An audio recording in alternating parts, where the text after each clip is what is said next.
The Fantasy Fanatics Podcast on SportsTownChicago.com. Welcome back to Fantasy Fanatics on SportsTownChicago.com. I'm Ryan Stuprich. I'm doing the show solo today, but joining me now on the Illinois Center for Broadcasting hotline, you can follow him at DailyBlitz_61. We have Chris Simpson from the Daily Blitz joining us now. What's up, Chris? Not much, man. Where are those two idiots at? Ryan Risky's actually going to the Bulls-Cavs game tonight, so that's why he couldn't make it today. Isn't he lucky? Okay. Remind me to slander him in 1 minute, and I can't wait to hear where Andrew is. He told me, I think it was a work thing that he does. He's a floor director at a TV station in Rockford, so he couldn't make it today for that. He told me last week. Okay. Did you two have a Twitter wager for Thursday night? Yes, we did, and he made me look good like he normally does every week. That's good to hear on your part, I guess, right? Oh, of course. Yeah, and of course, in the world of sports thing, before we get into the fantasy football, the world of sports, I had a debate with Steve Sufferdin a couple days ago. I ended up losing, but that was a lot of fun. Yeah, man, and, a lot of people are asking what's this whole thing about. It's just a debate forum, another company I started along with the Daily Blitz. I just see so many people debating sports here and there, so why not get all those people and put them all into one group? So if you've joined it or if you followed it on Facebook, thank you so much. Right, and let's jump into some free agent people for fantasy. I see on my league, on their free agent list, there's guys like Eli Manning available, guys like Brian Hoyer. Are any of those guys worth trying to add this week, especially Brian Hoyer? He's playing Tampa Bay. I added Brian Hoyer on my team. Nice. I'm debating whether to start either him, Ben Roethlisberger, because I have him, Roethlisberger, and I think I have Stafford in one league, but I know Stafford's on a bye. So right. It's either Hoyer or it's either Ben Roethlisberger. And, of course, Eli Manning plays the Indianapolis Colts, and they're going to be home. Do you think he's worth adding? He's projected to score 23 points fantasy-wise, but, I'm not so sure about Eli Manning. I could see it because the Colts' defense is really inexperienced, and they brought the confidence from their shutout against Cincinnati into their game against the Steelers last week. And when you're a young, inopportunistic defense, Ryan, that inexperience is sometimes going to hurt you because these young defensive units feel that they don't have to show up. No, you still have to show up, and you still got to make plays, and they unfortunately did that against a very seasoned and veteran quarterback in Roethlisberger. Right. Moving over to some of the running backs that are available, there's guys like Niall Davis, Brandon Oliver, Darren McFadden, who are available. Do you think out of those three, are any of those worthy of starting this week? Brandon Oliver, yeah, because the Dolphins' defense is hit or miss. You don't know what you're going to get out of them. So definitely. And Brandon Oliver, he's a threat in the open field. Mm-hmm. He's used in a variety of ways. He's really come in and stepped up for Danny Woodhead. Yeah, he has for sure.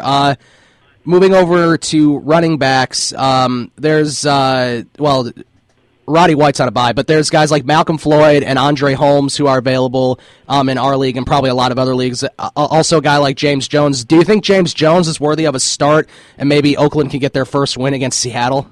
No, he's not worthy of a start. Yeah, he'll get a couple of catches here and there, but come on, this is the Seahawks. They're going to be at home. They're going to feed off that energy with that 12th man. So, no, I wouldn't start him.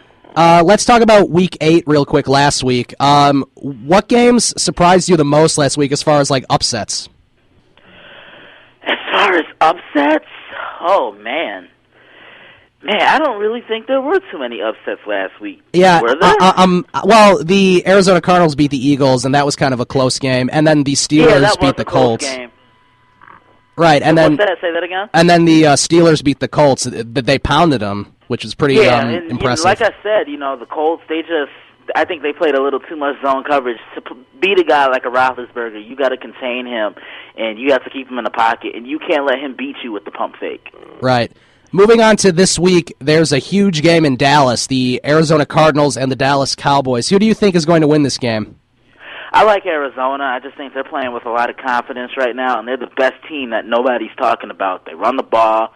Palmer, he's starting to get his confidence back up. Over the last couple of years, he's been kind of shaky. Was wanting to throw from that pocket after that knee injury, which you could definitely understand. In their defense, they don't have Darnell Dockett, but they're still making plays. Right, and another game that's definitely worthy of talking about is the Philadelphia Eagles at the Houston Texans. I picked the Eagles, but I would not be surprised if Houston won this game. I like Philly. I can never really put my finger on the Houston Texans. Because 1 minute they look good, next minute they don't.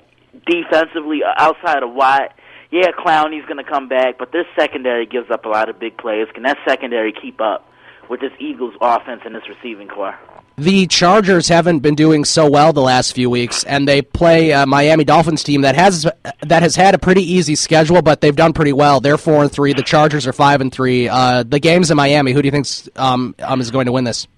I like San Diego in this one. I think they can get everything back together. They've had a tough time protecting Phillip Rivers, and that secondary has to play a lot better, and I think they will on Sunday.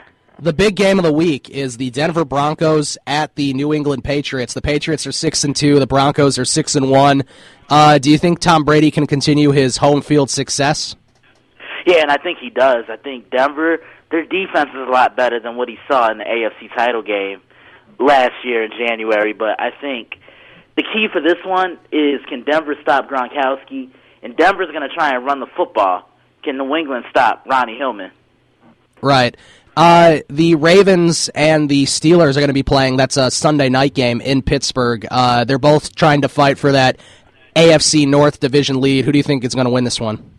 Well, if I'm Antonio Brown, I'm ecstatic that the Ravens secondary is coming to town, Ryan, because they can get takeaways of the football, but they can't stop anybody to save their life. Baltimore, on the other hand, they depend on the big play down the field too much. I understand that's what Steve Smith likes to do, but go short, go intermediate, get your tight ends involved over the middle of the field.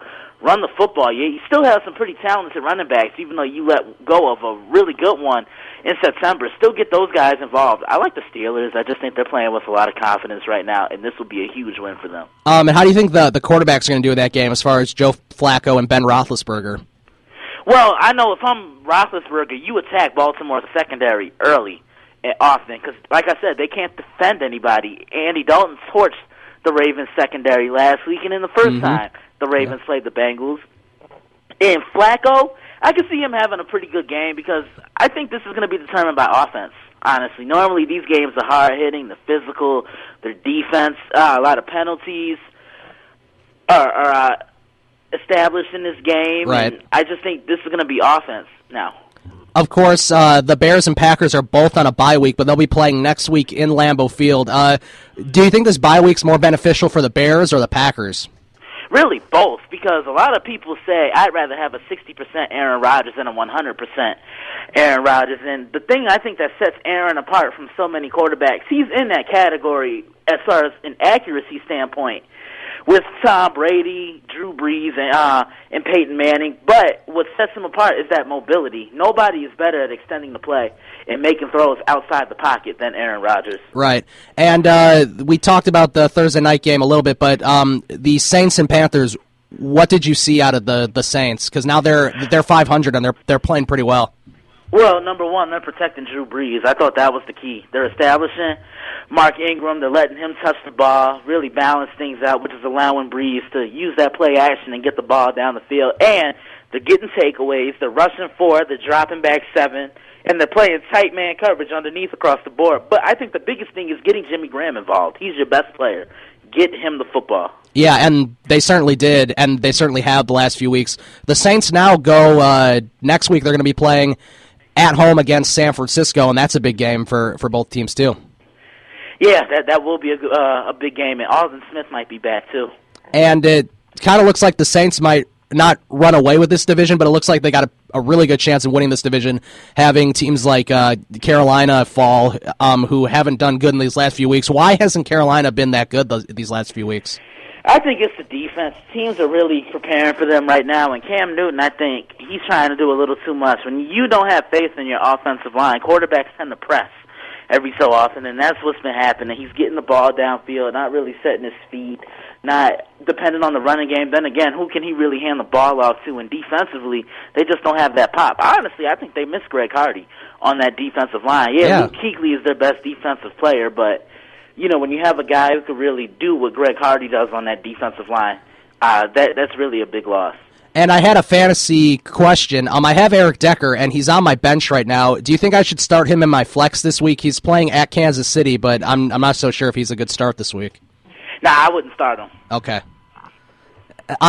Because I was thinking that too, just because they're playing at Kansas City. Kansas City has a pretty good defense, so right. Yeah. Before we let you go, how's your fantasy team doing this week and this year? Man, I'm in 3 of them. So I made a couple of moves. I picked up Ronnie Hillman. Okay. In one league. Cool. I picked up Jacob Tammy. He was available, and with who's getting him the football, you never know. But then again, Julius Thomas is the primary tight end now in Denver. I picked up Hoyer, like I stated. Have debating on if I should start Roethlisberger this weekend. Yeah, I think he might be worthy of trying out just to see, because he's been so hot these last few weeks. Right, exactly. And before we let you go, Chris, where can people find your work online and on the radio? DailyBlitz61.com is the website. At DailyBlitz_61 is the Twitter handle. Tweet me your questions. I answer all the time. Send them my way. Facebook.com/DailyBlitz is the Facebook fan page. And as far as the airwaves, I'm on the Sports Den every Wednesday at 8:45 with the big man Nick Russell, the chef Paul Doobie, and the ravishing one Roy Herman. Fridays, I actually do 3 shows. I do Polar Opposites with Steve Sufferdon and Ryan Cole on SportsTownChicago.com. I'm on Fantasy Fanatics with Ryan Stuprich, Andrew Freeman, and Ryan Risky. Miss you guys. And then every Friday night, but not tonight, I'm on WXCI.org, 91.7 in Connecticut. All right, sounds good, Chris. Continue the good work, and thanks for calling into Fantasy Fanatics. Thanks, buddy. Have a good one. You too. That was Chris Simpson of the Daily Blitz. Follow him on Twitter at DailyBlitz_61. You can also follow him himself, Chris Simpson, his own Twitter account, which is the NFL Analyst.